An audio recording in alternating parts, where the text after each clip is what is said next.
Ladies and gentlemen, welcome to Eat, Sleep, Suplex, Retweet.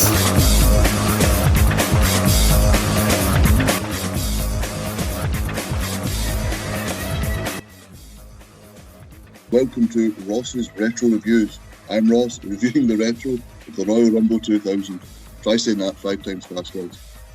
Yes, it was 7,233 days ago that this, at time of recording, that the first WWE pay-per-view of the new millennium aired, featuring brawls, batterings and bikinis and so much more. And to review this almost ancient piece of history, I need a man from Kirkcaldy who was a mere 3,917 days old when this work of art aired. I need Nathan Fisher. Nathan, how are you? I'm very well, how are you? I'm good. I actually googled that to make sure I got your exact, age at that time. Nah, this one's a favourite of mine. First ever pay-per-view that I watched. Good memories. Watched that a few times. See, I remember getting into it, so I started getting into wrestling at the start of 2000. Right.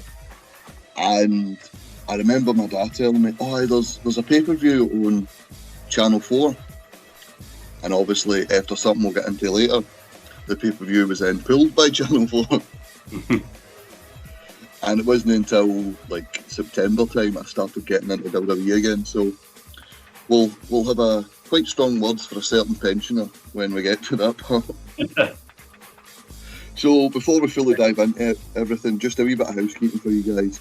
You can find us on social media such as Facebook, Twitter and Instagram simply by searching @Suplex Retweet. You can find all our free content on Spotify, Anchor, iTunes and all Android podcasting sites. A plethora of reviews, previews and interviews. Just search Eat, Sleep, Suplex Retweet. Find our website full of opinions pieces, links to our shows, links to our social media and bios on our team by googling suplexretweet.com. So Nathan, you want to just dive right into this? Yeah, let's go for it. So Royal Rumble 2000, January 23rd, 2000. We're coming to you from Madison Square Garden. It's not next to Uniondale, New York. It's New York, New York. Nathan, how do you feel about that? I hope Dave Hockley's listening. Yes, New York, New York, all the one thing.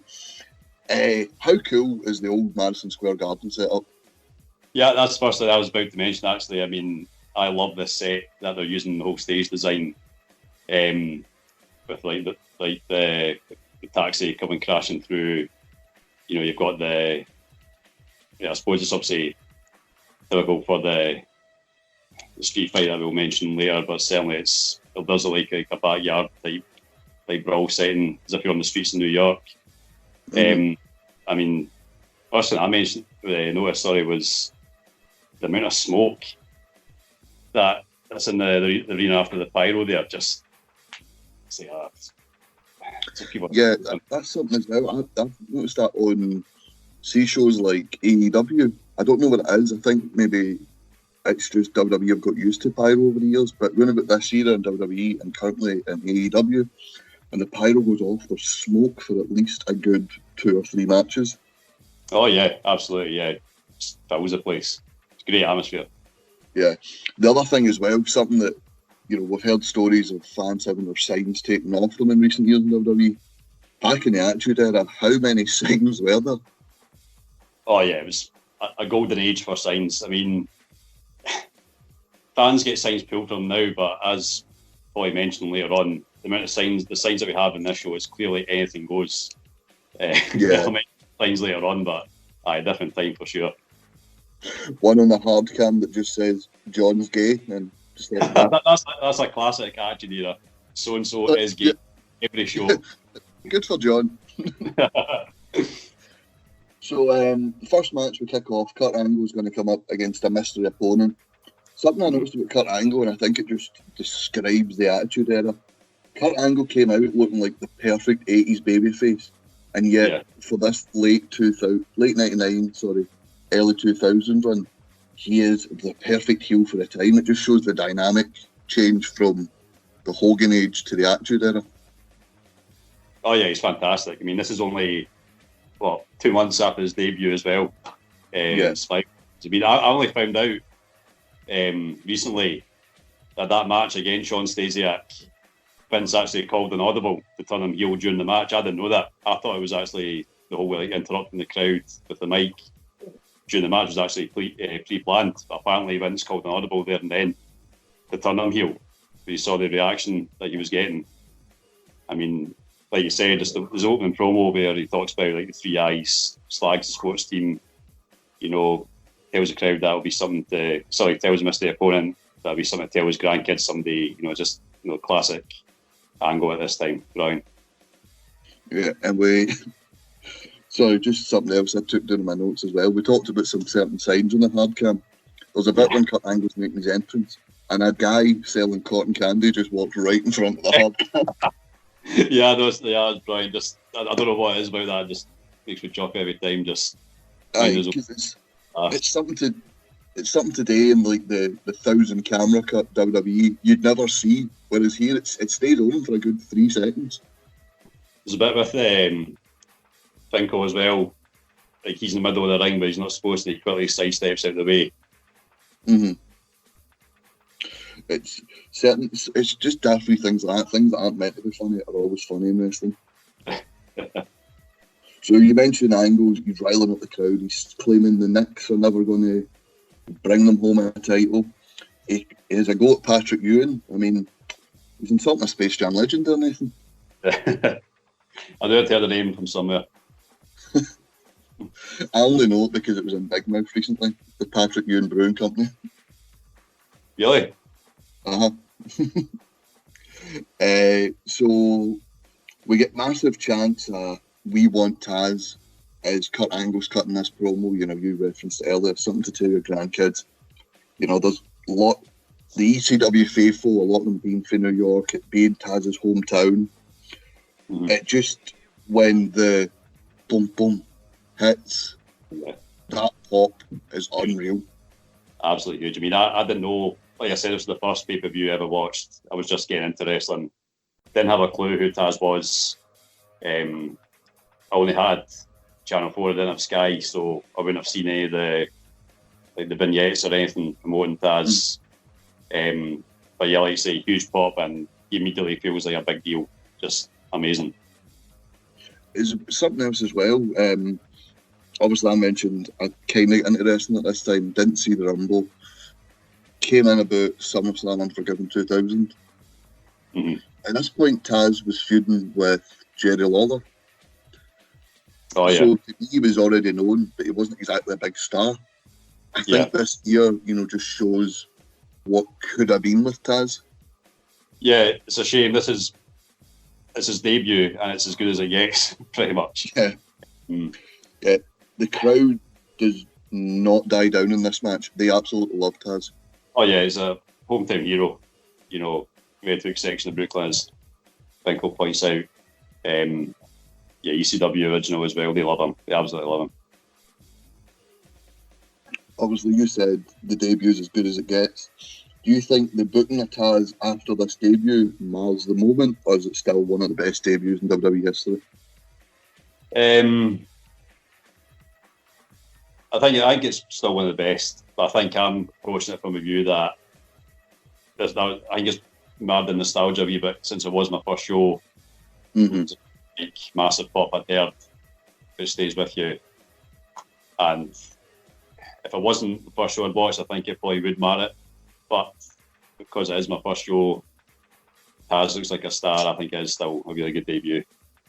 My thing. Fair enough. I think as well, so obviously people always talk about maybe it was his height that held him back. He was a monster in ECW, but because he wasn't, 6'5" in WWE, they just ran out of things to do with him. Mm-hmm. Something else as well, I've seen this, parallels to the Shorty Gable thing. At the minute, somebody put Shorty Gable is 4 inches taller than, I believe it's Tomohiro Ishii. And yet New Japan treat Tomohiro Ishii as the most terrifying badass on the planet. I know, yeah. Shorty Gable is being called a midget. Yeah, it's just typical, WWE, isn't it? I mean, yeah. I don't follow the current product as much as yourself, but when I saw the whole Shorty G thing, I was like, geez, Yeah. It's just brutal, isn't it? Yeah, no. He's not. He's wearing some like stupid attire now as well, isn't he? Yeah, Sarah described it as white man can't jump. Jeez. Sounds bad. So, obviously, back to the match. Taz wins in about 3 minutes. This is as good as it gets for him. Oh, yeah. Rear naked choke. And they made him look like a killed Kurt Angle. You know, there's the stretcher, there's the EMTs there, the New York faithful, as sympathetic as always. Oh, he looked amazing, Taz, in this match. I mean, if Brock Lesnar was Suplex City, this is at least Suplex Town. I mean, just suplex after suplex. I mean, JR does call him the human suplex machine. And I remember Taz saying in an interview, but I think it was Jericho, that's the last time he was referred to that in WWE. Apparently, after that, Vince told JR through the headset, like, don't call him that anymore. But yeah, the crowd pops massively when the Taz mission goes in. Wins by a quote unquote illegal choke. Yeah, you can hear King really playing on commentary. That's a joke. That's a joke. That's a joke. King's behind this whole pay-per-view. I mean, a lot of stuff he said hasn't aged well, but during this match, certainly, brilliant. Yeah. Well, don't trust me, when we get into a certain interference in the Royal Rumble, we'll talk about things said. So we go backstage. We've got the Hardy Boys and Terry there. She seems like such an odd fit to be paired with the Hardys. And then you hear Matt and Jeff talk, and you're like, oh my God, you guys needed a manager at this time. Terry, no. Oh, God. Classic. It's not even that. Matt's improved drastically. Jeff is not. And yes, I mean, I was thinking about this the other day, and then I watched this pay-per-view fairly recently, so I could listen to the episode of the Actually There podcast. And they mentioned that Jeff is someone with basically no promo ability, but he still managed to remain really popular. Mm-hmm. And it's certainly the case here, just terrible. Yeah, as you said, Terry, no, you're not going to go out there. This is like Power Rangers level acting. Oh, yeah, it's bad. Really bad. So they're facing the Dudleys in a tag table match. I think JR calls it the first ever tag team table match. This just shows how old we are that this was the first. I know, yeah. I was going to say, was it a singles table match before this as well?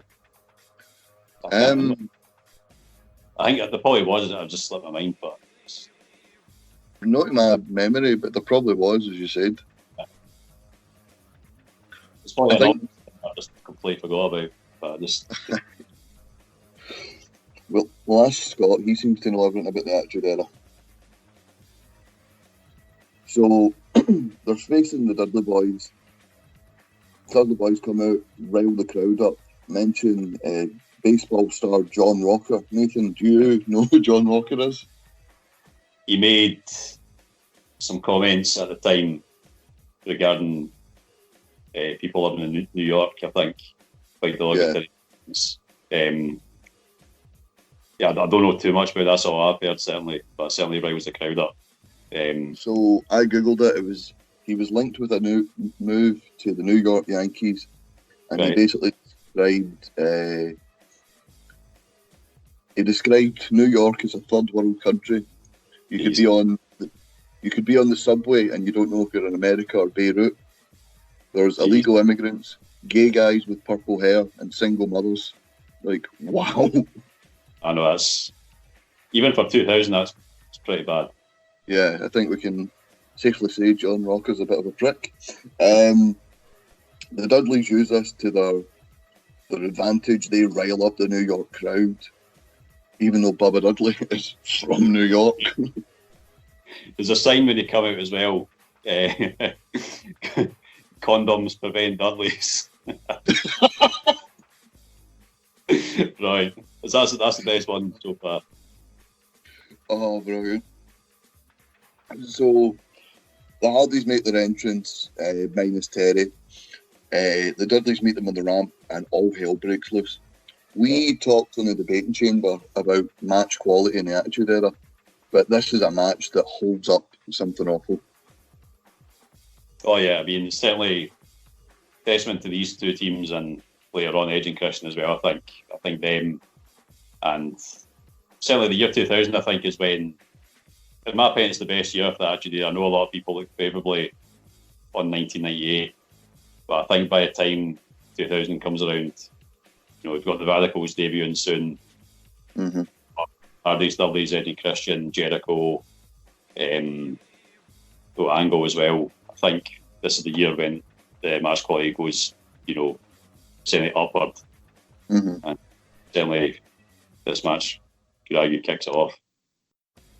Yeah. Something I think we can talk about later on when we talk about the Rumble is, obviously you mentioned the Radicals are going to debut soon. Kurt Angle's going to, get his title pushes and whatnot. Yeah. This seems like a weird, like turning point. There's the roster that was like big in 98, 99 that will depart soon. And then there's the ones that are just coming in, the likes of Jericho, he's just there. China's been put like more into singles competition away from Triple H and whatnot. It's a weird turning point, which we'll talk about later on.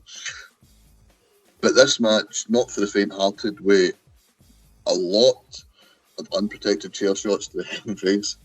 Oh yes. Immediately from the start. Sorry. There you go. I'll say immediately from the start, you've got some pretty stiff chair shots there. Really cool spot, actually. Not long after that, just what I mentioned, where Matt flips the table over to save Jeff from going through it. Mm-hmm. Just brilliant stuff. One of my favourite spots for right at the start is Jeff running along the guardrail and Bubba Dudley just throws a table at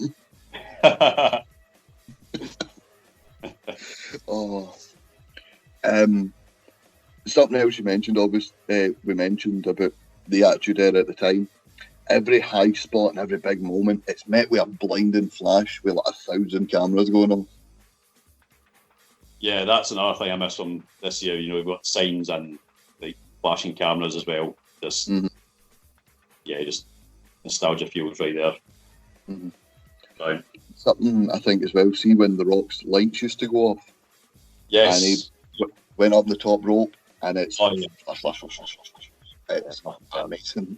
It's just makes him look like even bigger as well. Amplifying him. Mm-hmm. So probably that's one of the things I miss the most, actually, from the current product. Yeah. That sort of importance of like the camera flashes, like you say. Mm-hmm. I mean, and it shows in the likes of Bray Wyatt's old entrance. Yeah. With all the camera lights, it adds so much to it. Mm-hmm. Yeah. So we get the first table spot of the night as Jeff appears out a camera shot to Swanton Bubba through the table. Mm-hmm. Again, blinding flashes everywhere. Something, obviously, we talked about Matt improving his promo ability. Matt hits just a crappy leg drop where he just kind of falls. Jeff launches himself. This is why Jeff Hardy's back's fucked. Jeff was always the one who he went for everything. Mm-hmm. He just goes for it. He's like The Rock, obviously, and Cactus Jack, two of my favourites at this time. But Jeff was certainly up there as well.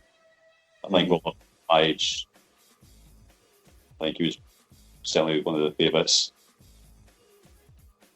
Yeah, I think, as you said, people were on about our generation at that time. Jeff Hardy was a SmackDown 2 favourite. He used to go into school. Who have you got as your WWE champion? And people would always say either Jeff Hardy or Chris Jericho. They were like the cool young guy favourites. Oh yeah. Hmm.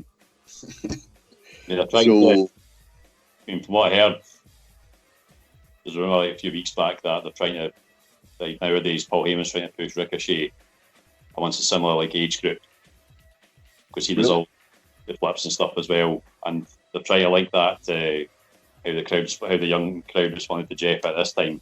He was a bit of a daredevil.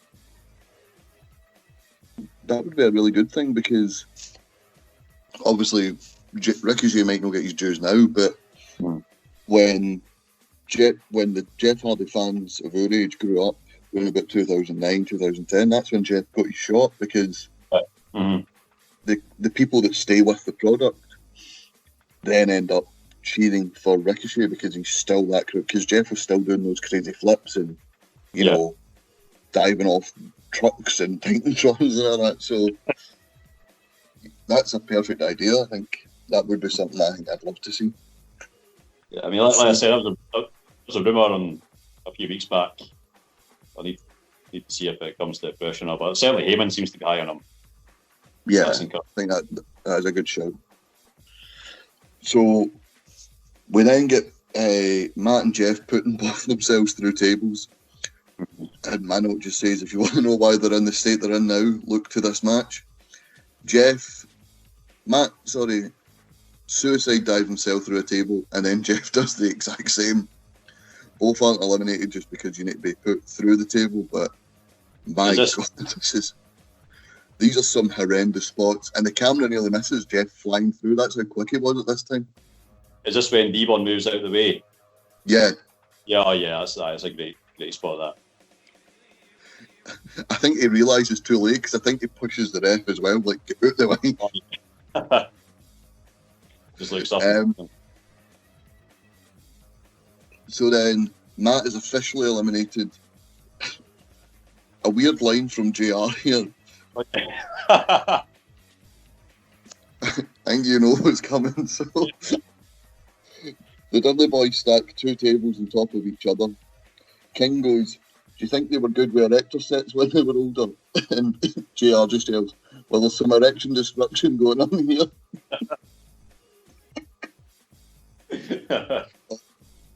Jesus Christ. I had that in my notes as well, just JR, what are you thinking, man?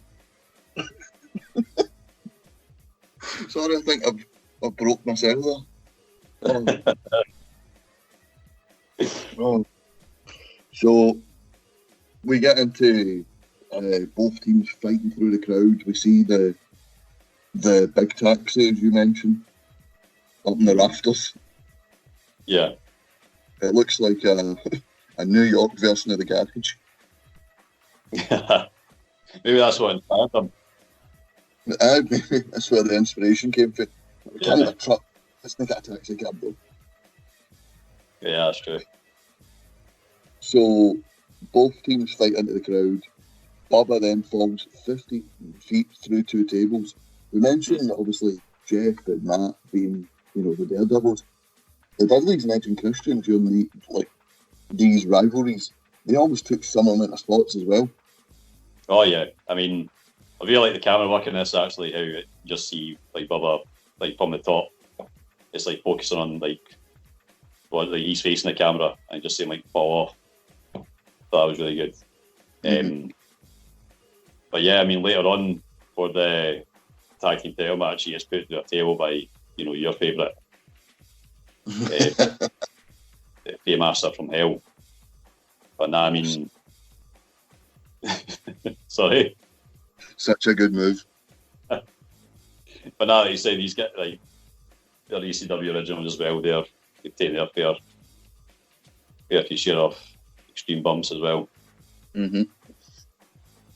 Something else as well about Bubba. I love see when he gets the spaghetti legs, and all of a sudden he turns into Jersey Dudek. Oh yeah. 2005 Champions League final. He gets the spaghetti legs, he falls 15 feet, he's already been eliminated, so it's all for nothing. And then it's one of those spots just it means nothing. Jeff then hitting out with the Daredevil antics that we got used to of the day. Matt yelling, "Do it, do it." I mean, how come when I used to ask my wee brother to jump off the shed, he wouldn't do it? Scott, if you're listening, we could have been a great tag team if you just took more risks. There's still time, Scott. Do it now. I mean, who needs 2 collarbones? You know what I mean? One's enough. Jeff hits the swanton from the top of the stage, drives Devon through the table. Hardy's with a win. Bodies lying everywhere. Broken tables. This is peak Attitude Era. Yeah, I think it's probably. But I'd say it is the first sort of iconic spot I ever saw. Like Jeff in the swanton from the top of the stage. But yeah, this is a fantastic match. Made a note here. Meltzer only gave it 3.25 stars, which I couldn't believe. Well, I mean, it didn't have Tomohiro Ishii and it didn't take place in the Tokyo Dome. So for the time... Oh yeah, 7 stars if they were involved. But, it didn't have the fetus of Kenny Omega wrestling, so you know it doesn't count. Yeah. But that's a fantastic match, and obviously it gets even more extreme, shall we say, later on in the year. Yes. So you were alluding to all the great previews and reviews we're going to be doing on Suplex Retweet Patreon. See, you're a natural marketing man, Nathan. So Nitro had some of this in 1995. Say that again? I wish Nitro had some of this in 1995. They've got because I think as well, see with Nitro, obviously with the NWO starting, and then WWF has got Bret Hart and Shawn Michaels. They always forget when they review it, the crap that's in between all that. Oh yeah. It's going to be fun watch nonetheless. So we cut backstage to Kurt Angle. He looks like me at the weekend. Absolutely no clue where he is. Oh yeah, looks glazed over. Yeah, it's absolutely gone. So, sorry, you go. Playing just still undefeated. The match didn't count. Yeah, it's a joke. It's a joke. That's illegal. Still feeling undefeated, yeah. So we're stalling here, Nathan, because I think we don't really want to talk about this. You can tell. But something for the dads here is Miss Rumble 2000 begins. So we've got our judges here, our Hall of Fame panel. We have Tony Garea, Sergeant Slaughter, Johnny V, Classy Freddie Blassie, who for the purpose of this will be known as the Dirty Old Men. We also have the Fabulous Moolah, who's taking a break from the slave shaving process to join us here this evening. We've got Johnny V when he enters. He clearly went to the Stu Hart School of Enthusiasm. Oh no, he just doesn't want to be there, does he? I mean, this must have been his first public appearance, public appearance with WWE in some time, and it just rather be somewhere else. And to be honest, from what transpires, I don't really blame him. I wrote in my notes, Johnny V looks like he doesn't want to be there, and by the lack of pop, the New York crowd doesn't want him there either. Yeah, very tame response from the crowd. Yeah, this must be heartbreaking. See if somebody was watching at the time that used to know them. Like, there'll be times in the future, if you have kids or if I have kids, where we're watching with our children and someone will show up and we're like, oh, he was great back in the day. Like, can you imagine somebody watching this with their kid going on about how good Johnny V was and just nobody cares he was there? I know. I mean, like Sergeant Slaughter, former WWF champion, reduced to this. Classy Freddie Blassie gets a massive pop though. I know, yeah. I don't know too much about Blassie, but he must have been. I suppose he was a manager back in the day when the first WrestleMania was around, wasn't he? So, I suppose like nostalgia pop for him. Mhm. So we also have a guest judge, Andy Richter from Conan O'Brien, is there. Like, was there some sort of cross promotional thing with Conan or something? Or I think it was just the Attitude Era where celebrities left, right, and centre showed up. Yeah. In an effort not to talk about the Miss Rumble contest, Andy Richter voiced the annoying lemur from the Madagascar films. Did you know that? Yeah. Yeah.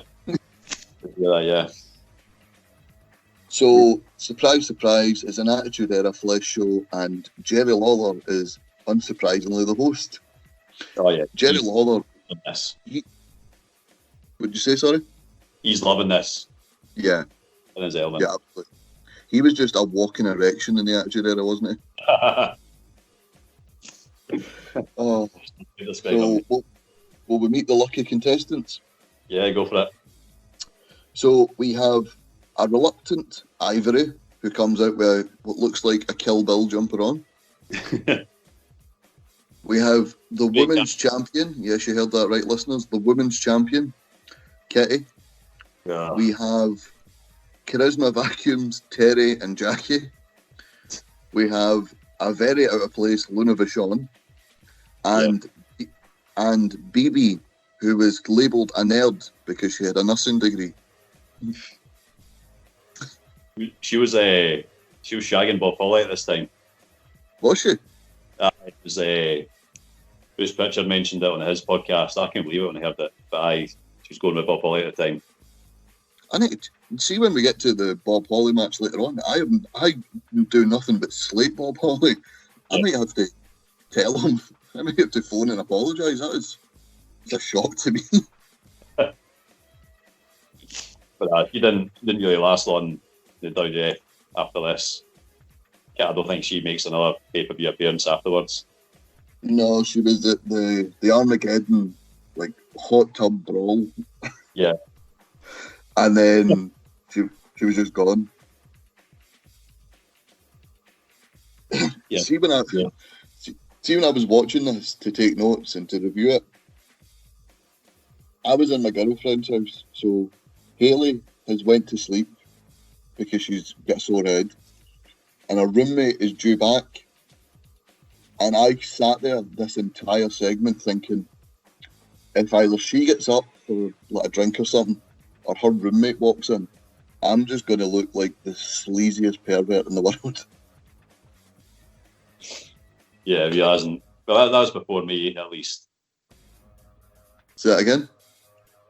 That was before Mae Young appeared, at least. Oh, God. It got worse when Mae Young appeared. I turned it off, the Xbox, and watched it on my phone. Yeah. So... everyone's told to strut their stuff. Everyone gyrates a tad. And a question I've asked myself, Nathan, and something I need to ask you. Did Terry and Jackie always look 40? Oh. I think Terry looks hot in this. I think this is before Trish and Lita. And so at the time, probably Terry... the Cat, and probably Deborah were probably the three hottest. You want to imagine at this time? Yeah. Terry really good. So, on Terry's official Twitter page, she describes herself as a trailblazer. Clearly by this performance. We won't go that far, jeez. I shit you not, her official Twitter says, trailblazer and WWE Diva legend. Someone has a mighty high opinion of themselves. Yeah, seems so. So then, we see other women strut their stuff. Minus Luna Vachon, she says, what you see is what you get. So, okay. This is something, obviously, I alluded to it before, and I'll mention it when we get to the Rumble. This is like a pre-Trish and Lita, as you mentioned, and like people in the last legs with the company. There's a massive turnaround in 2000 of talent. Yeah. So we're then treated, and I use that term loosely, to the surprise entrant of Mae Young. Nathan, talk about your feelings when Mae Young showed up near telly as a young man.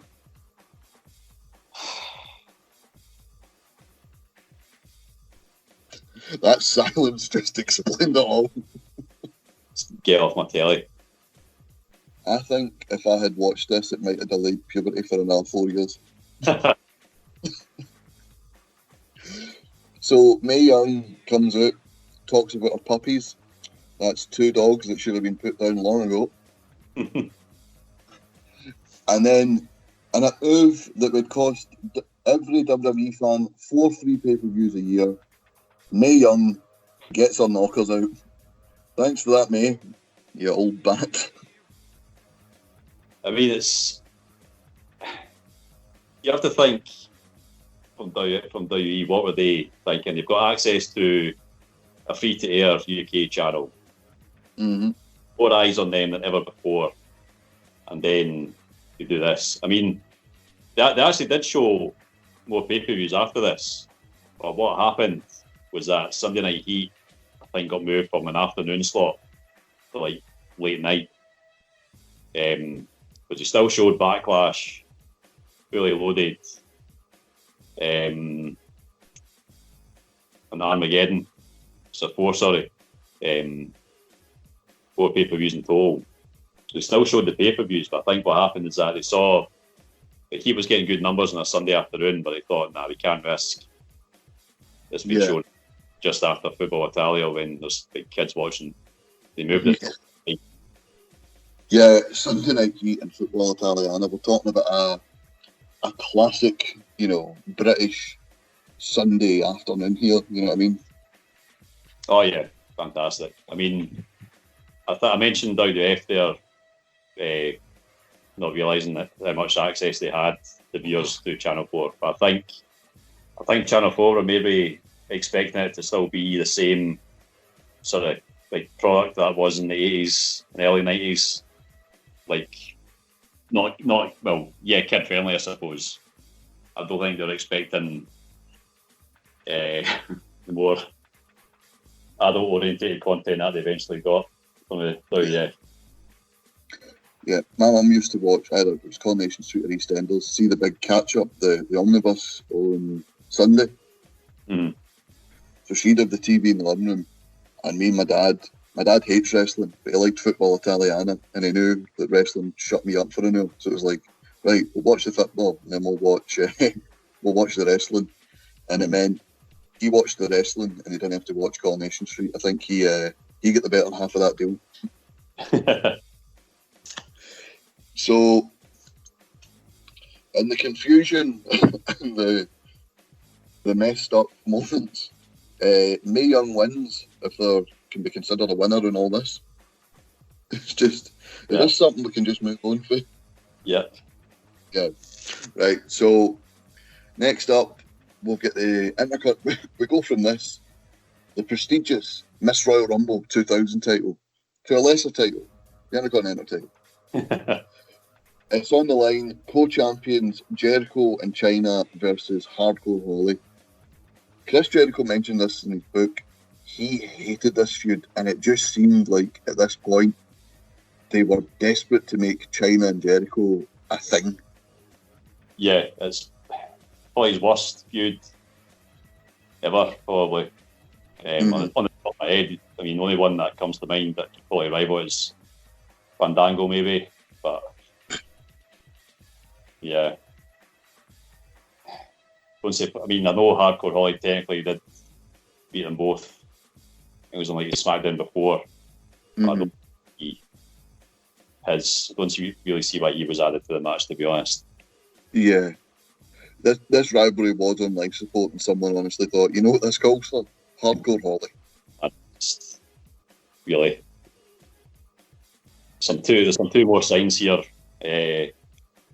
Chris loves Mae Young, and China fears Nicole Bass. Fuck, that is a blast from the past, Nicole Bass. obviously, we mentioned this feud going on too long. You know, the match at Survivor Series, China wins.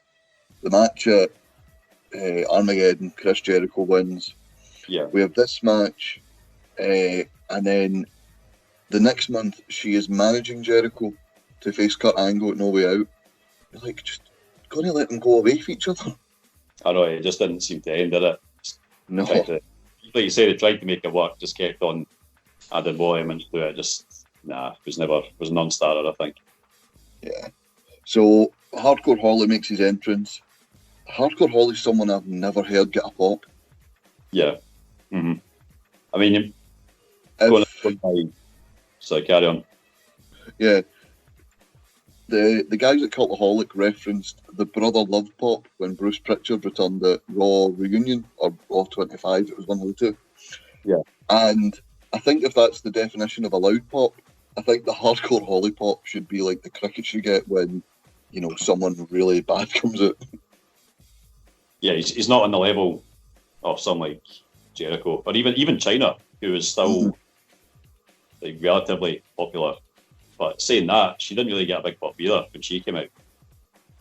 No, she comes out to a lesser pop. You can tell this is around about the time Triple H and Stephanie are, you know, getting together, because although China's still protected, she is losing a lot more, and she isn't getting pushed up to the likes of The Rock and Stone Cold. It's more the level of Hardcore Holly and people just in the door like Chris Jericho. Mm-hmm. Yeah. Yeah, definitely. And then, sorry, on you go. No, I'm just saying, yeah, definitely. So,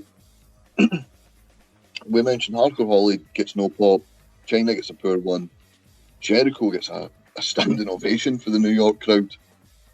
Yeah, actually, I mean, I know he was like bills himself as like Canadian, but you do forget he was like raised in New York State, and obviously his dad's a New York legend as well, like for ice hockey. So he gets a monster pop. Yeah. You know, on the mic, classic Jericho bar, massive Jericho, just flying over the top mic style. The only he could pull off, I think. Fantastic. Mm-hmm. Yeah. So, I don't think we're going to talk too much about the match itself, because the match goes about 7.5 minutes, and it's just really awful. The wrestlers don't click. The mix of a dead feud and Hardcore Holly boils the crowd, you know. Yeah. And to me, the finish makes no sense. If they were wanting to protect Jericho China by adding Hardcore Holly, you think he'd take the pin, but Jericho pins China, and then just that's it. Like, all right, we're moving on then. Yeah, I mean, like you said, it kind of just further diminishes China. You know, it's a buzzing one, that.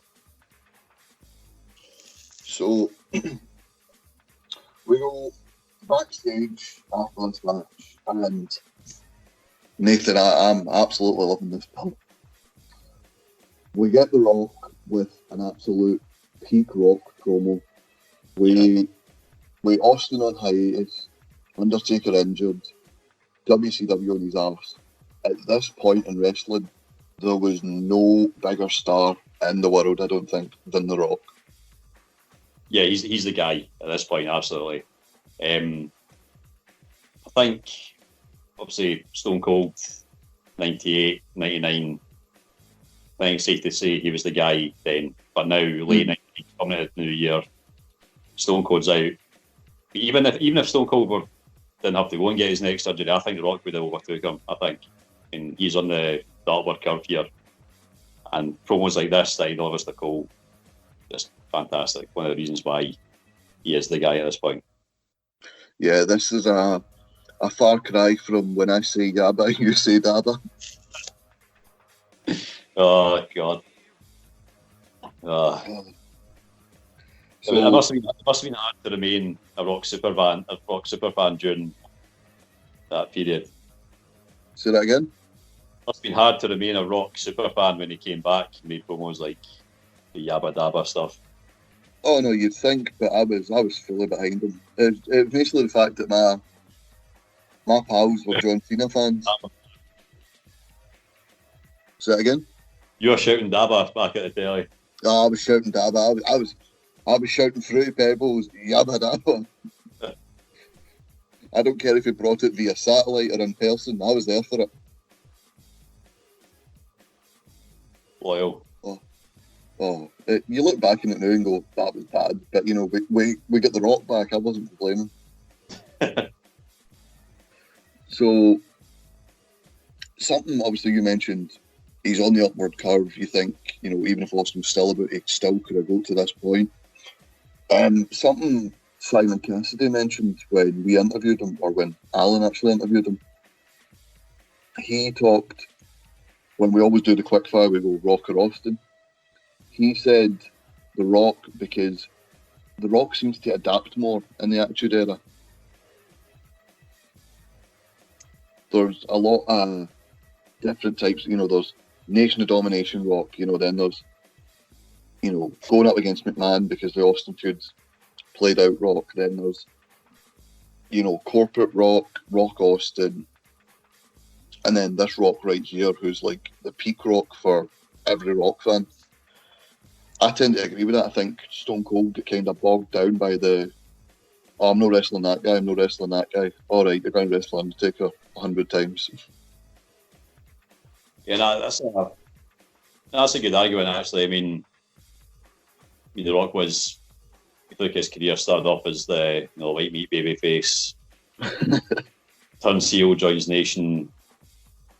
He's like face for a couple of months, heel again, huge face. Then he's got a heel turn in 2003 as well. Austin was very much.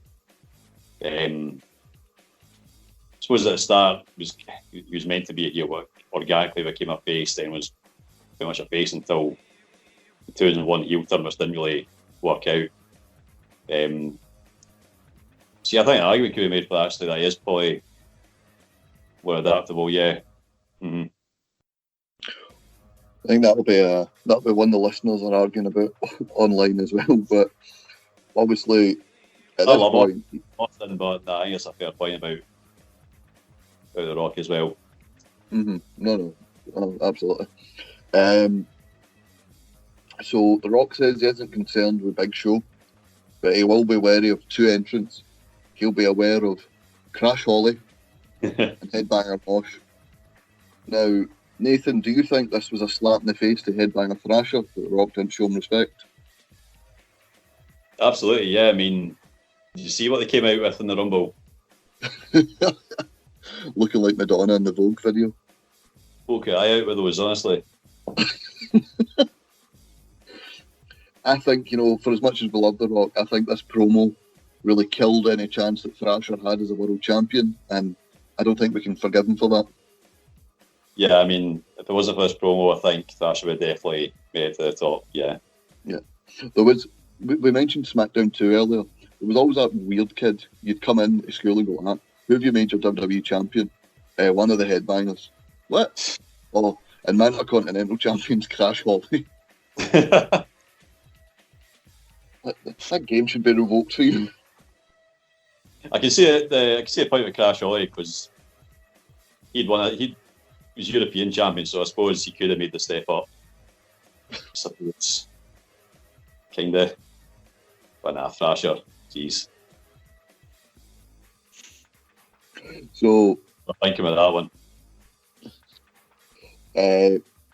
So up next, the tag title match is about to Baird. So back in the days, and having to worry about cable providers and pay-per-view companies, sometimes matches are cut completely or cut down. Yeah. And I think this is clearly the case with the Outlaws and APA. Yeah, just a nothing match, wasn't it? I think it was like bell to bell, 2 minutes or something like that. Yeah, just not much happens. Interference from X-Pac cost the EPA championships. Yeah, just filler. Yeah.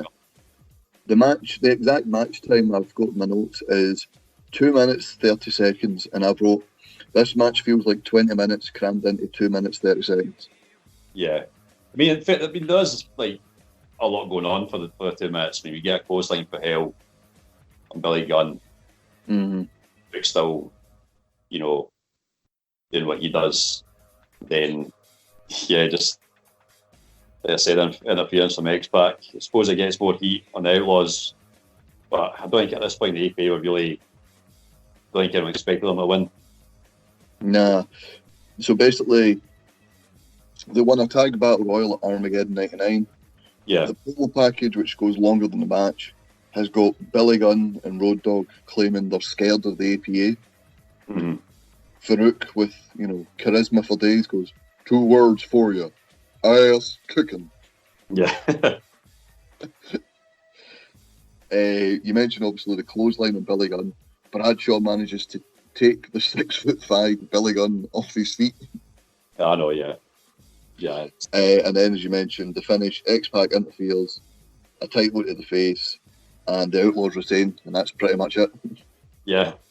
The Outlaws, as well, they were the only, I think, they benefited from the new system of sort of title, you know, going from person to person to person, because for every, you know, Dude Loving Austin and, you know, Rock and Salt, Rock and Jericho, you know, Strange Bedfellow sort of combination we got, they were always a tag team, and, well, you know, we'll not talk about that period in 99, but they were mostly a tag team. And it always used to be, who they got into? I just put them back in the Outlaws. So I missed that last part. It was a case of, sorry, just put them back in the Outlaws. Yeah. Yeah, they were 7-time champions by this point. Yeah. Do you think if the Outlaws came about during the Edge, Christian, Dudley Boys era, they would have had as many runs? No, I don't think so. Nah. I think they're very much a right place, right time story.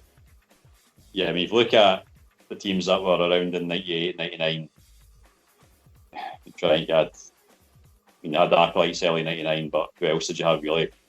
Headbangers, D'Lo and Mark Henry. We mentioned earlier, Dudley's, Hardys, Edge and Christian. Nah, not a chance, I don't think.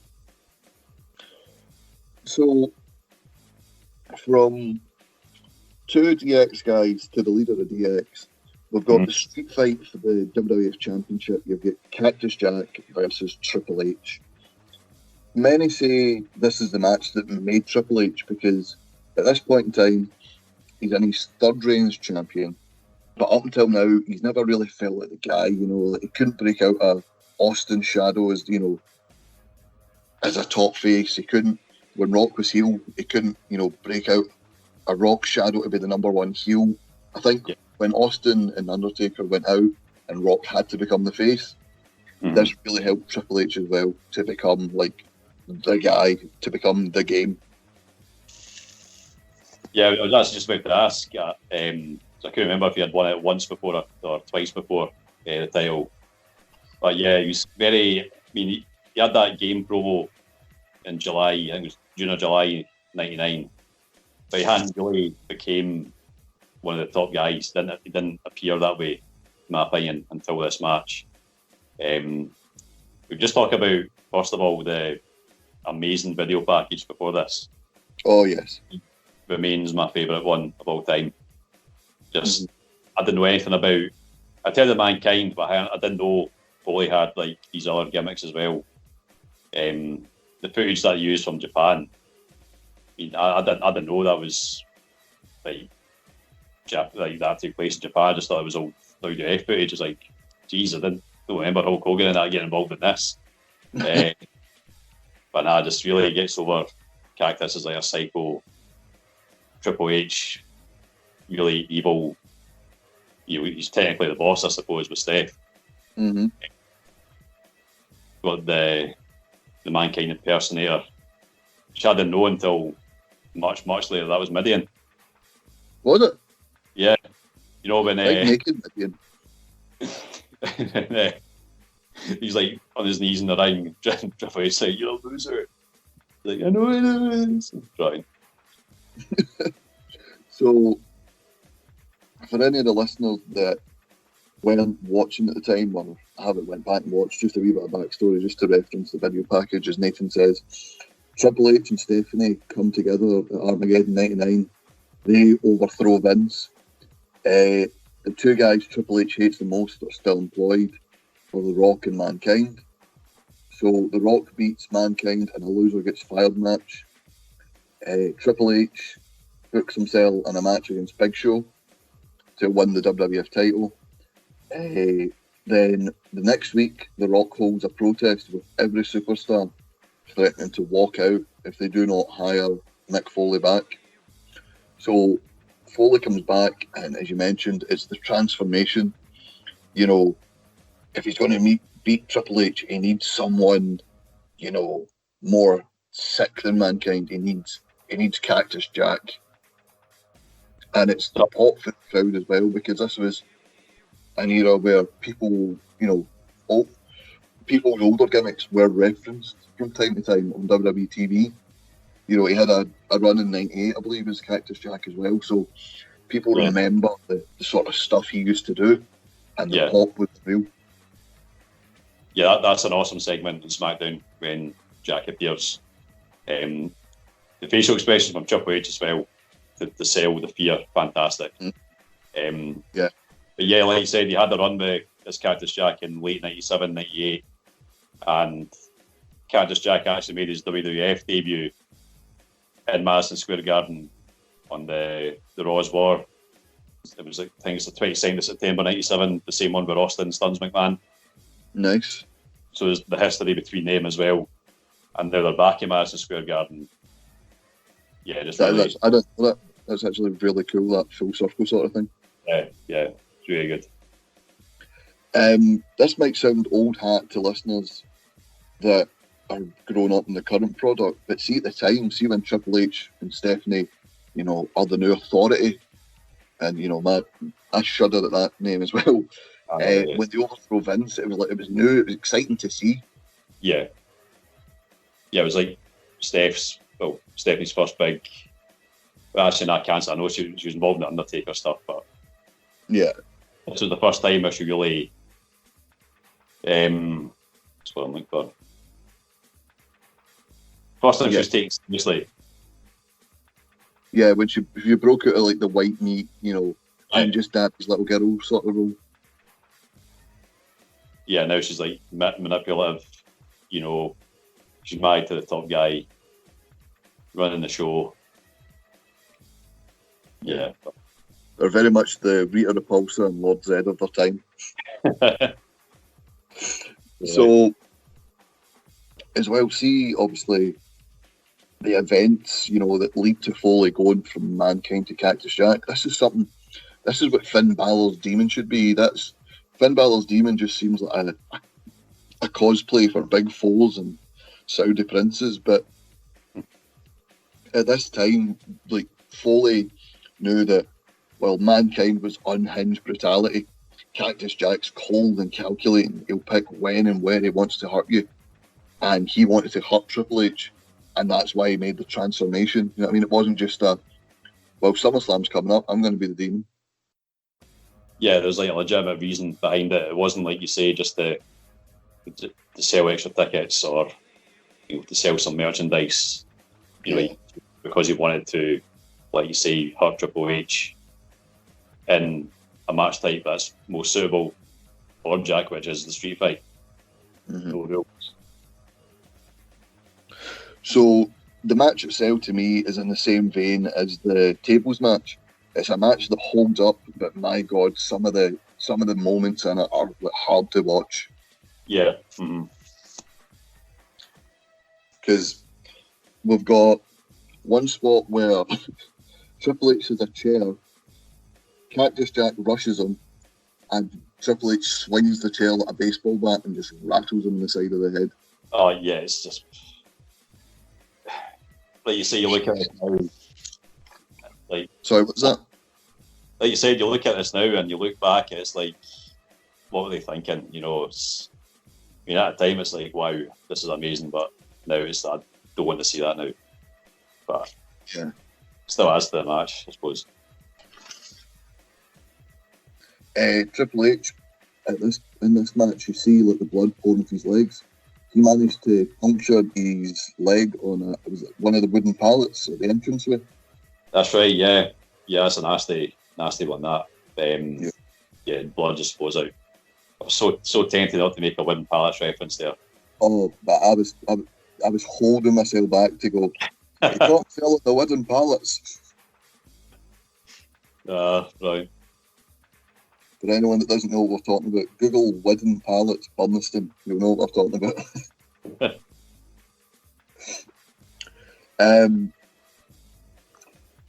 There's a nice wee callback to Royal Rumble in 1999 where Triple H handcuffs Cactus Jack. Yes, I like that. Over the head with a chair. Yeah. And then you get one of the pops of the night when, ironically, it's The Rock that saves saves Mick Foley. Yeah, I suppose it's not long after Rock and Sock Connection. So at the time when I first watched this for the very first time, I didn't understand why The Rock was helping him. But yeah, again, it's cool to see it full circle. I guess Mick Foley's got the handcuffs on him again a year later. And how many chair shots did they take in '99? Was it 12 or something like that? I think it was 12. It was only actually there because Scott got it right. Oh, right, okay.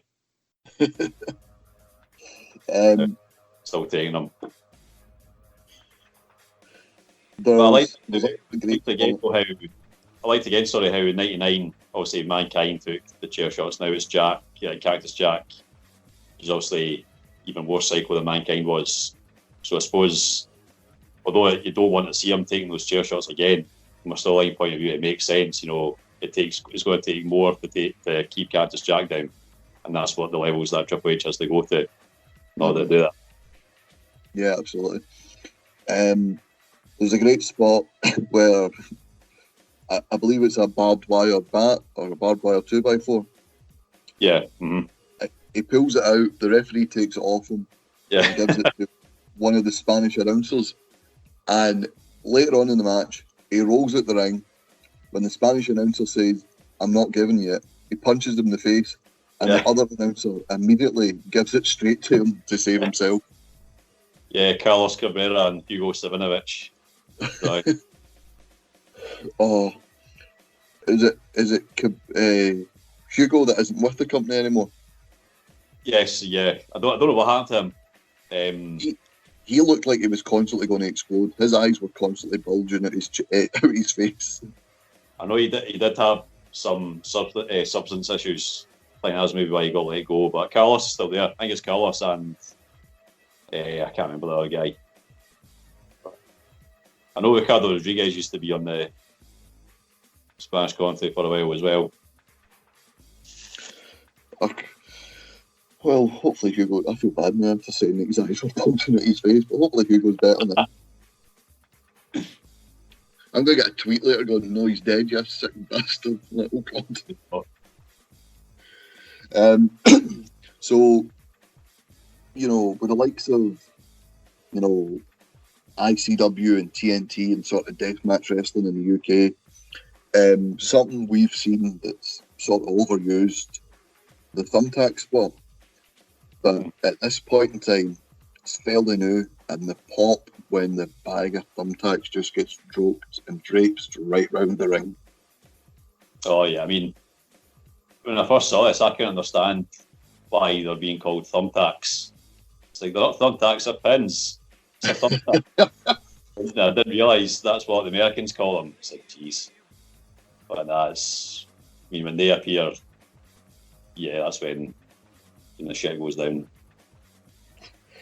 So, is it Cactus Jack tries to pile driver Triple H into the thumbtacks? So I missed what you said there. Sorry. Triple H tries to end up throwing him into the thumbtacks. Oh, yeah. And then I believe he hits the pedigree into the thumbtacks, and that gets him the win. Yeah. There's the first pedigree before that, which Jack kicks out of. Apparently, that was meant to be the finish, just the normal pedigree. But Foley actually said to Triple H, like, give me another pedigree on the tax. Then obviously the 3 count for Triple H then. But that was an improvised finish from Foley to further put Triple H over. Nice. Sorry, Neil. No, you go. So it's because it's like, obviously it comes through loud when we listen back to the recording, but when you're recording it just comes up phone volume. So sometimes you're like, what? Oh, yeah. So Triple H picks up the win. Cactus Jack gets a bit of revenge post match. He's throwing him about the stretcher and beating into him. So this sort of leads into what will be on our next episode of the Retro Reviews, No Way Out 2000. This we talked sorry. We talk nowadays about Hell in a Cell being, just a pay-per-view in October. It doesn't end feuds, but this feud with Triple H and Mankind, and then Cactus Jack going for the firing, the humiliation, the street fight, and then the Hell in a Cell. That's what the Hell in a Cell should be used for. Yeah, absolutely. It's like the last stage, the final level. It's like you said, they've been through everyone else. This is the only way that it can be settled. And especially with Foley's history with the cell, perfect, in my opinion. Perfect way for the final showdown. Yeah. So we go into that to the match. We look back on these matches like, oh, that was a great match. But see, when you're watching the Rumble, even nowadays, you are just sitting there thinking, get to the Rumble. Get to the Rumble. Yeah. Get me to the Rumble. And obviously this is the main event, the Royal Rumble. It's a bit of a weird one, this Royal Rumble. When you look back, there's so many, world champions and Hall of Famers in it. But at the time going into it, I think we all thought it's either going to be The Rock or The Big Show. Like, if The Rock doesn't win, it's going to be The Big Show. Yeah. Mm-hmm. But still makes me shudder at the thought of Big Show winning. Because even then, I just couldn't take him seriously. Yeah, do you know there's Big Show, Vince McMahon talking about Big Show to Dave Meltzer. He tells a story about how he said WCW are wasting the Giant. We need to keep him like an Andre. He's a special attraction. Yeah. He's always a face or he's always a heel. He's not one or the other. And then obviously, famous last words is Big Show's had, more heel turns and face turns than he has had hot dinners. I know, you could argue he fucked up on his debut. I mean, he cost Vince the match. Very first appearance. Yeah, St. Valentine's Day Massacre. Yeah. King, that's Paul White.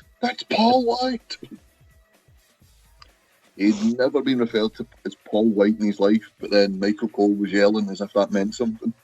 I know, yeah. He was always a giant in WCW. And now he's plain old Paul White. Yeah, Big Paul. Well, it's the Big Paul. Probably the least intimidating name ever. Paul White. Again?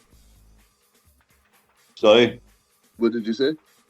Said Paul White, probably the least intimidating name ever. Yeah. Paul White, brother of Kerwin White. It's a wrestling family, the White family. So, the Rumble itself, the Rumbles are kind of hard to review, so we are just going to have a bit of a laugh here. I'm going to just go through the first 4 entrants in the match. Mm-hmm. We've got D'Lo Brown, the man with the biggest face but the smallest head in professional wrestling. What a swagger, though.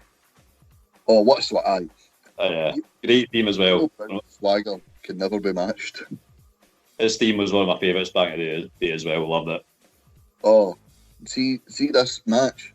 This match is just an advertisement for WWF The Music Volume 4. Classic tunes in that. You had The Rock's theme, you had My Time, you had D'Lo Brown's theme, you had Sexual Chocolate, you had Ass Man. Honestly, I don't think WWE's ever made a better album. Yeah, I was like, that's easily one of the best ones. Absolutely. Yeah. We have Grandmaster Sexy, or 6i, as JR always called him. Looking royal this evening as we zoom in on Jerry Lawler's face. Yeah. They could have some more wink, nudge about this. I know. The Rock's pick, Mosh, shows up looking like Madonna in Vogue, as Nathan said earlier. You could poke your eyes at those things.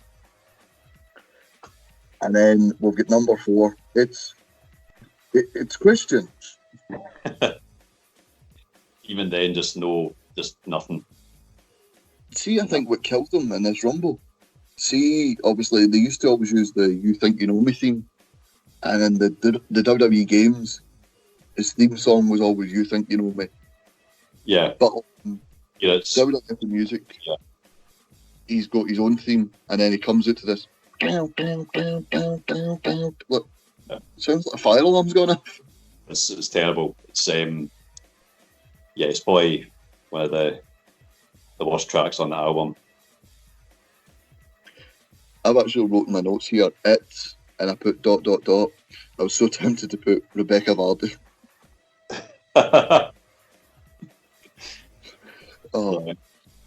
So these guys are the first 4 entrants in the match, and then the best thing about this Royal Rumble, Kai and Tai, can you imagine some of the Twitter backlash if some of Lawler's commentary was like this today? I know, just different time. That's all I can say. Just yeah. I think it's best for us if we don't mention some of the things. I know. Just listen back to it. It's like, oh no. So we'll get 4 guys in the ring, no eliminations, and then big Rikishi, as JR calls him. People always talk about JR's commentary now.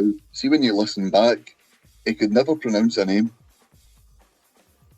Yeah, he's got them mixed up as well. I mean, the Hardys match, he keeps getting Matt and Jeff mixed up. And he was getting Bubba and Devon mixed up. What's that? He got Bubba and Devon mixed up a few times as well. Yeah, that's some people criticise him for him now, but back then he obviously did that. It's always been a character trait of his. Yeah. So Rikishi enters, clears house, eliminates everyone bar Grandmaster Sexy. He's so over with the crowd here. You know, yeah, too cool, but especially Rikishi and Scott Ahoy as well. I'd say they're insanely over with the crowd. Probably some of the after Rock and Cactus, it's probably them as the next huge faces, I'd say. Yeah, I think they and the Hardy Boys were on the sort of same level. Yeah, absolutely. Insane when you look back on it. So Rikishi's about to stare down Grandmaster Sexy when number 6, Scotty 2 Holiday enters.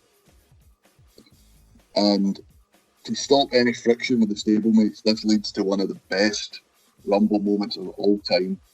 The entire Too Cool stable having a dance in the middle of Madison Square Garden. Fantastic. Love it.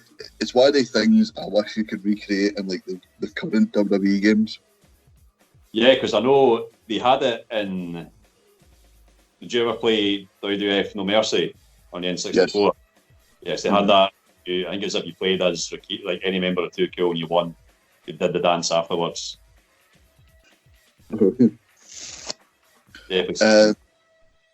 So Rikishi then turns on his Too Cool stablemates and eliminates both men.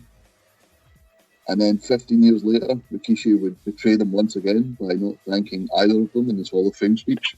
Oh, that was brutal. That was brutal because, he had such a long career with the WWF, but Too Cool sort of got him over. Yeah. Yeah, been there. I think by 2000 he'd been there for like 5 years at this point. Yeah. He was the Sultan. He was Fatu, teaming with Samu. Mm-hmm. So yeah, as you said, he'd been there for 5 years at the time, and you know he was in the same rank, the same, you know, breath as the likes of the Hardy Boys, you know, Jericho. You know, he was that over, and they not thanked them in the Hall of Fame speech. I think it's a bit brutal, considering Scottish what he was at the ceremony, because he was a WWE employee. Yeah, I didn't think about that, actually. That's true. Yeah, Just he was a producer at the time, wasn't he? Yeah, just producer and trainer at NXT. Yeah. So we go from Rikishi turning on Too Cool to Steve Blackman, who comes out to Absolute Crickets. Seeing his hardcore title run, I think that's the only reason anyone remembers him, because see, at this point, he's dull as dishwater. Yeah.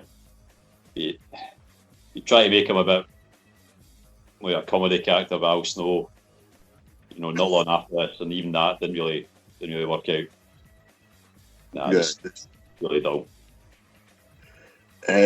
He's quickly eliminated Rikishi with yet another elimination. Rikishi's eliminated 6 men at this point. Yeah. And then number 8, Nathan, are you ready for it? Yeah. Are you? It's Viscera. Much to the delight of Gary Kernaghan's everywhere, Viscera enters the Rumble. Viscera comes out looking like he's going to a goth nightclub in Harlem. See the crowd's reaction when Viscera's music, because like he gets no reaction when the music hits, because people are like, who's this? And then the sight of Viscera walking out, the crowd just go, whoa. Yeah, when he comes out. Because like, for all the acrobatics and athleticism of modern wrestling, and sometimes it's just the sight, you know, like 2 big, massive guys squaring off against each other. I think there's a further voice in the crowd when it sinks in, that's going to be Viscera and Rikishi in the ring. Mm-hmm. And then you hear JR say, this may be a chore. Well, I think on that note, it'd be good to let you know some of the things I have in my notes here. When JR says this may be a chore, these 2 men were involved in Wrestling Observer Newsletter's worst match of 1993. Really? Yep. Rikishi Fatu, Samu, Bastion Booger, and Bam Bam Bigelow versus the Bushwhackers, Mabel and Mo, Survivor Series 1993. Jeez. Was that on the main show? Yeah. Survivor Series. Jeez. Could you just think, like, Fatu and Samu were not over, Bastion Booger horrendous, Bam Bam Bigelow was good. The Bushwhackers, the only people here in the Hall of Fame, but were also horrendous. And then Men on a Mission. These are the sort of things you've got to look forward to 1995 WWF, WCW. I know, it just screams new generation. Mm-hmm. Like, but yeah, as JR says, this might be a chore. There is a fun big man versus big man back and forth. yeah, I mean, when it's done well, those sort of matches can be quite fun to watch, as long as it's not too long, obviously. Mm-hmm. But now you see a good back and forth here, and then it's the Rikishi ends up on top. Yeah, Rikishi eliminates Big Vis. Yet another reason why they try to hold my man down. Have you ever heard OSW talk about their boys? Yes. Yeah. So for anyone that has listened to Old School Review, the rule of the boys is you can have a stable, but they can never have been world champion. See my stable, it's got Big Vis and it's got Billy Gunn in it. Is anyone else? You know what? Just now. Say that again? It's just those two, is anyone else? Well, you know what? Seeing as I interviewed him, Al Snow's in there too. Al Snow, jeez. Big Al Snow. We'll go through the next couple of entrants and just have a wee talk about them because the ring starts to fill. Yeah. Big Boss Man taking a break from stealing coffins and crashing funerals to join us here this evening. Legend. Test to a surprisingly massive pop. Yeah, just wasn't expecting that at all. I mean, I took some notes here as well, just some stats that I found. He was actually the Iron Man in this match. Was it? Yeah, 26 minutes, 17 seconds. Jesus Christ. Because I was thinking, obviously you mentioned with Jericho, you know, he was born in New York, and I took that into account as well when I thought of the pop he got. Yeah. See, when Test came out, I googled him because I'm like, I'm pretty sure he's Canadian. Googled him. Yeah, he's Canadian. He's not from New York. And like at this point, all he had been really doing was like being left at the altar. That's pretty much it, isn't it? I mean, yeah, and yet he comes out to this just massive pop. I think it may be relief because remember, Bossman wouldn't go in the ring. Yeah. And I think it's because, right, he's going to have to go in the ring now. I think it's maybe because of that, maybe. Maybe. But you know what? We'll give Test the benefit of the doubt. We'll say it's for Test. Yeah.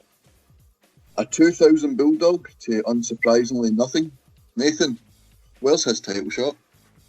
And this is his final US pay-per-view appearance as well. Is it? Yeah. Oh. After this, he's in Insurrection, obviously UK only, but Royal Rumble is his final US pay-per-view appearance. There's, I think as well, so like obviously from, you know, we're in this bracket from the 88 to 94 people born. You know, the people in that bracket watched the Attitude Era. We didn't really see Bulldog at his peak. You know, you've got the people that are born maybe, you know, between 1980 to 1983, who grew up with the New Gen era, who, and, you know, the cartoony wrestling before that, who saw, you know, Bulldog at Wembley and Bulldog, you know, the only guy there that was British. But yeah, to people like our generation, Bulldog's just awful. I know, yeah, this is the really, really bad version of Bulldog. That theme music is dreadful. That is one of the worst themes ever, I think.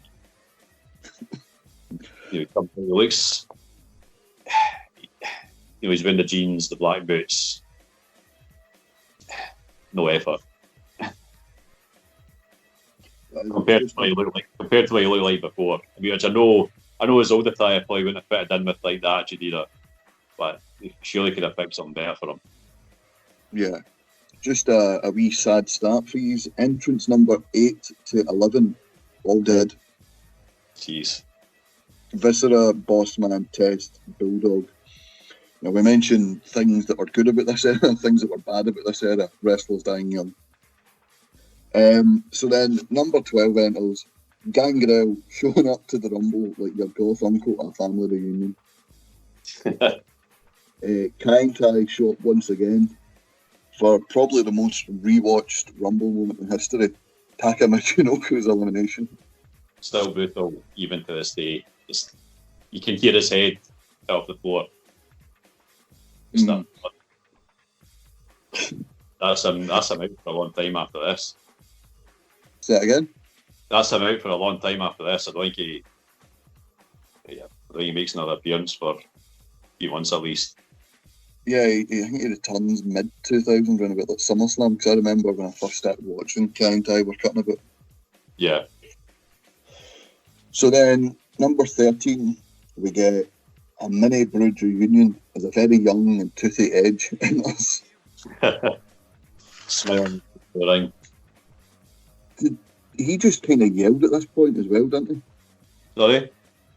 When he first came in, Edge, his just gimmick was just him yelling. Yeah, it was some sort of, I don't know if I'd say homeless, but someone like raised on the streets, like loner type character. Yeah. And then obviously he became as you do, became a vampire. Became a vampire, became a frat boy, became a sex pest. It's just a whole natural thing. Then number 14, surprise entrant, Bob Backlund, looking as mental as ever. Did not have a clue who this guy was when I saw this for the first time. Just thought, who the hell is this guy? But he got a huge pop. Mm-hmm. Loved him. It's like, jeez. Then I was found out later on he was like a former world champion from New York. It's like, but nice. Bob Backlund. It's would you call its reaction? JR's reaction. What the hell is Bob Backlund doing here? As much as they slagged him, Backlund coaches the team as he gets 6 men to eliminate Rikishi. Guy, that's true. Yeah, good work from Bob. It just kind of reminded me of when a groupie has had to carry Alan, his bed pissed after his 30th. Jeez. See his 30th. I think we all were just kind of surprised because he was fine for the longest time. You know that way when it's a party and you need to put on airs. Yeah. And then I think sees like the crowd dwindled to like 8 people. I think all the alcohol just hit him at once. And we're just like, oh fuck, get him in bed. So after Rikishi's eliminated, mid-card mania continues as Chris Jericho comes in. Mm-hmm. Jericho immediately eliminates Bob Backlund. Then we get... Sorry, you go. You mentioned mid-card mania there, and you mentioned at the start as well, very evident now the lack of star power in this Rumble, I think, and the people who could viably win it when it gets to this stage. Yeah, I think as well, obviously we mentioned the likes of, Christian goes on to be a world champion, Jericho goes on to be a world champion, Edge goes on to be a world champion, China, I think, we say, could have been a world champion. You've got The Rock, you've got Kane, you've got Big Show. You look at it and on paper you're like, oh, there's 8 people that can win that, but then you go at the time frame and it's like, nah, I think Kane at a push was third favourite. Yeah. And that was it. That was it, yeah, absolutely. No, I agree. So then we get to Crash Holly at number 16, a Holly that actually gets a pop. Doesn't he lasts all right in this actually? He lasts, going by the stats, nearly 15 minutes. Nice. And then the first man that could believably win this is a woman at number 17, China. You can tell her her sort of role in the company is going to be diminished because she comes in, she eliminates Jericho, but then is thrown out immediately by Bossman. I think if this been a year earlier, I know she was in at number 30 the year before, but I think the vision of the McMahon-Helmsley era is coming to fruition with China's booking in this. A year earlier, it would have been China eliminating Bossman rather than the other way around, I think. Yeah. Farouk then enters and is attacked by non-entrants, the Mean Street Posse, for some reason. Oh, yes, the Posse. Love them. Sorry, you go. Nah, I love the Posse, they're so shit. I remember, I think it was Raw's 15th anniversary, they had a Battle Royal, and it was just one of them. Yeah, it was Pete Gas. Yeah. Pete Gas and Bart Gunn were in that Rumble. So yeah, Farouk's attacked by the Mean Street Posse, and during the Rammy he's thrown out. I didn't think he could have a shorter match than he did earlier, but he's straight in and straight out. Yeah, 18 seconds. Jesus. I think, obviously, as you mentioned, lack of star power. I think they were just going for Attitude Era Carnage here. Yeah, absolutely. Yeah. You're just waiting for, you know who to arrive. Yeah. But to pick up. I like this Rumble because, obviously, you know who wins it, but watching it back is a bit of a slog at times. Yeah, it's definitely It's a shame because it is one of the weakest matches in the show. Yeah. At least until The Rock comes in. Shh, we were calling him you know who. The viewers hadn't cracked that code yet. Road Dogg enters as Farouk is, chasing after the Mean Street Posse. He's now completely forgot about Road Dogg. And then we'll just go through some of them here. My boy, Al Snow, enters and does us all the service of eliminating Bulldog. Final US pay-per-view appearance eliminated by Al Snow. You can call him Al. And then just 3 random entrants just because they're kind of nothing at this point. Val Venus, European champion, I believe, doesn't come out with the title. Yep. He'd lose that soon to Kurt Angle, and we'll talk about that on our No Way Out podcast. Prince Albert, he's named after a knob. What else can you say? And then, why God, why? Because one match wasn't enough. Hardcore Holly. How do you like me now? I don't. Near that.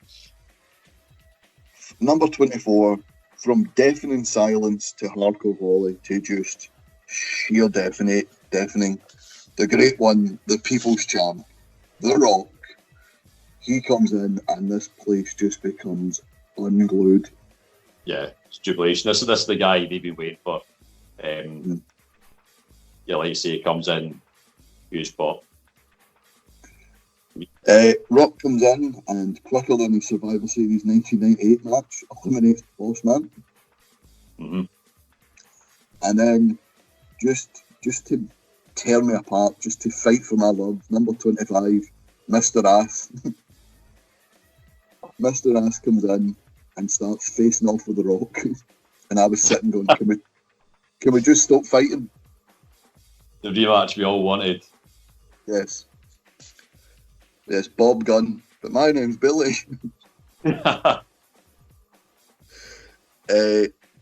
Number 26, well, it's the Big Slow.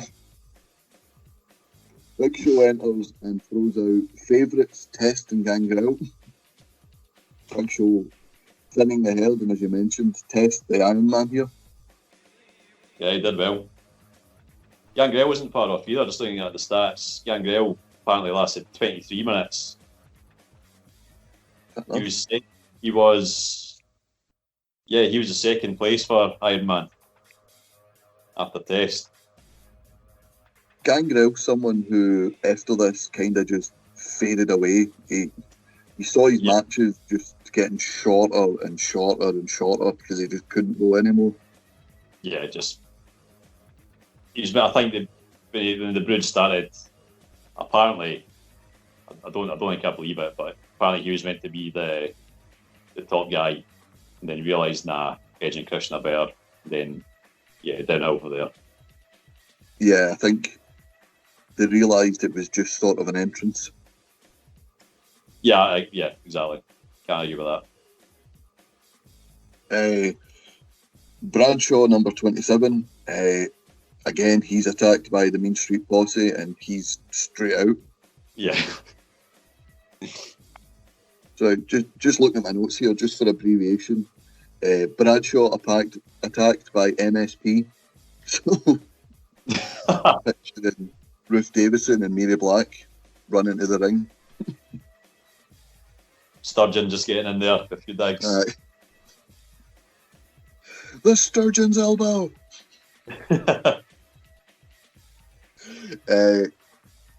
So then we get to number 28, and we mentioned if MD, we thought Rock and Big Show would win, but if there was anybody else that was going to win it, Kane, peak popularity, massive pop, along with Tori as well. That's right, yeah. Tori just looked old whenever you saw her on screen. Yeah, I mean, yeah, it's not the. She had no emotional range. Yeah. I'm Tory. Yeah. I think she was the classic archetypal, like, quote-unquote diva at this time. Yeah. Brought in purely, obviously she had the fitness model background, and yeah, that was pretty much the whole reason why she was brought in. It's one you look back on now, like, obviously it led to Kane and Rikishi against the X-Pac and Road Dogg with Tory, because Tory ends up leaving him in the end. Yeah. But you're like, why? Who thought, let's put this masked guy with a woman? Like, let's give this guy whose face you can't see a girlfriend. To be fair, I do like the X-Pac Kane feud. I think that element to it was a good way of getting that over. But yeah, they were in danger, I think, of making Kane seem too human, if that makes sense. Mm-hmm. I think like I said, I like the feud between him and X-Pac with Tory involved. But yeah, I think they were in danger of, like, stepping that line, I think. Yeah. So, number 29, we've got The Godfather continuing to fight the good fight, fighting the stereotype that pimping is easy. Lighting that blunt. So, yeah, fighting that stereotype. And then number 30, X-Pac. I think he must have won some sort of rigged match, because Jerry Lawler's on commentary going, oh yeah, he earned number 30, and JR just goes, earned at my foot, and then they just don't reference it again. So we'll just get down to the final four. Godfather's eliminated, I believe, by The Rock. Kane eliminates Billy Gunn, much to Scott McLeod's delight. And the final four is Kane, X-Pac, Rock, Big Show. This, I think, see with X-Pac getting to the final four, I know he's number 30 and all that, but is that also something that highlights the lack of star power? See, I'm one of the few people who actually likes X-Pac, and I think he is quite underrated, so I wouldn't say so, no. I do believe he's quite underrated, and I do like him. I think it's just a case of, at this point in his career, he wasn't the... I'm trying to think who else it could have been, though. I mean, Jericho, maybe. Even then, I think X-Pac is a bigger star than him at this point, I think. So maybe you're right, actually. So, just a couple of spots in the match. The Rock eliminates X-Pac by just launching him as if he weighs nothing. X-Pac just flies over that top rope. That is a brutal elimination, and it's a thing that the referee doesn't see it. Mm-hmm. So he almost kills him and he has to go back in. The ref doesn't see it, and then X-Pac comes back in to just stick it to Kane. This keeps the Kane X-Pac feud going. Mm-hmm. And then eventually, I think Big Show just gorilla presses slam X-Pac in front of the referee just to go like that. Yeah, he's eliminated now. Make sure he stays it. Just to make sure. So we get down to the two favourites. The Rock, the most over superstar in wrestling at this point in time, and someone who made you shudder, as you mentioned, Big Show. When it got down to this point, how much were you cheering for The Rock just so Big Show didn't win? With all my energy.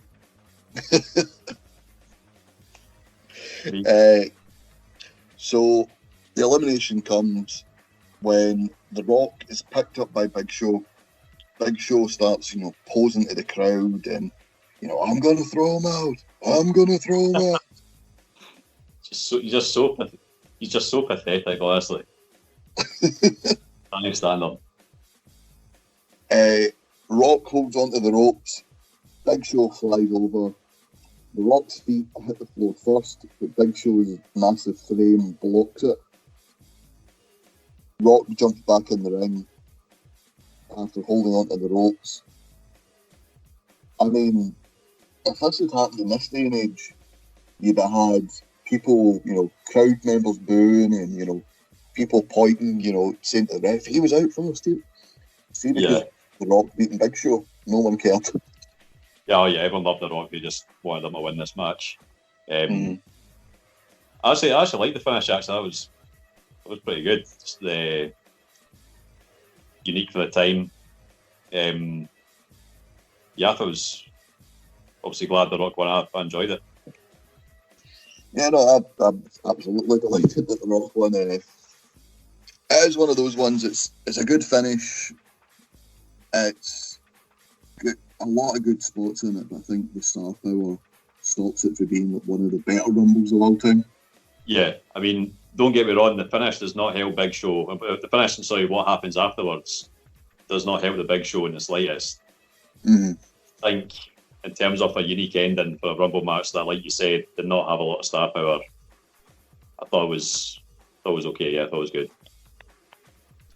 So what I'm going to do just with these shows, we don't know who's going to be on the next episode. Maybe yourself, maybe someone else. So we just have a wee 10-minute chat just about the aftermath of the pay-per-view itself. Do you think anyone other than The Rock should have won? No, I think it had to be The Rock. Yeah, like we mentioned throughout the match, the Final Four was probably most believable Final Four, given the roster at the time. Trying to think, maybe as a surprise, you could have maybe put like some of the Radicals in there. Benoit maybe could have been a good surprise.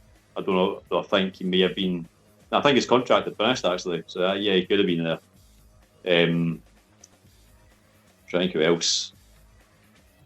I think that's probably it, to be honest. Yeah, I think everyone they had was in, because you see the likes of Farouk, Bradshaw, Hardcore Holly, Road Dogg, Billy Gunn, China and Jericho. There's 7 people in that match that were in matches on the night. Mm-hmm. The only people that had matches. Sorry, you go. Now it's very rarely the case that they do get to do double duty. Usually, if they're in a match before, they're not in the Rumble. Yeah. Nowadays, because the rosters that they have is that big. Mm-hmm. Yeah, 100%. You mentioned what the aftermath with Big Show complaining, and it doesn't help the Big Show. Do you think the result soured itself by the McMahon-mania that followed? Yeah, definitely. I think we'll discuss this later on, I'm sure, if I'm back on for the episode, but I don't think Foley should have been in the main event or in that Mania. I think he should have stayed retired. Mm-hmm. There's the Jericho mentions it in his book, and there's footage online. The original Fatal 4-Way poster had Jericho, Triple H, Big Show, and The Rock. Is it not before Mania or was it before the Rumble that Jericho beats Triple H for the title, but it's a fast count? It was between Mania and Backlash. Was it? Yeah, because that's the same night that Linda McMahon comes back. All right. See, I think you could have moved that forward, maybe to the night after, No Way Out, and have Linda come back then and go, oh, by the way, I'll be representing Chris Jericho. Because I think, Shane was the Big Show's advisor because he hated The Rock for what he did to the corporation. Yeah. Vince was representing The Rock because it was the right thing to do. In the interest of fairness is the catchphrase used to say. That's right, yeah. You had Stephanie managing her husband, or her on-screen husband at the time. I think no matter who you put Linda with, it was always going to feel a bit odd, so you may as well have just put Jericho in there. Yeah, I mean, I suppose you would at least got a one-on-one match on the card that way with Angle against Benoit. Yeah. Although, to be fair, I don't think Jericho, I think it was still maybe a bit too soon for him to get in a Mania main event, I think. Personally, I think it should have been Triple H against The Rock 1-on-1. Yeah. Well, obviously we'll touch on that when we do the Backlash review. Obviously, they have a great one-on-one match, but then obviously Judgment Day, they have a great one-on-one Iron Man match. You've seen how good they were one-on-one, and you'd seen it in feuds for the IC title beforehand. So it did feel like, WrestleMania these days is a bit criticised for having sometimes multi-man matches when they don't need them. This was, I think this is where it first started. Yeah, I mean, you could easily have made Triple H against The Rock a trilogy for the title.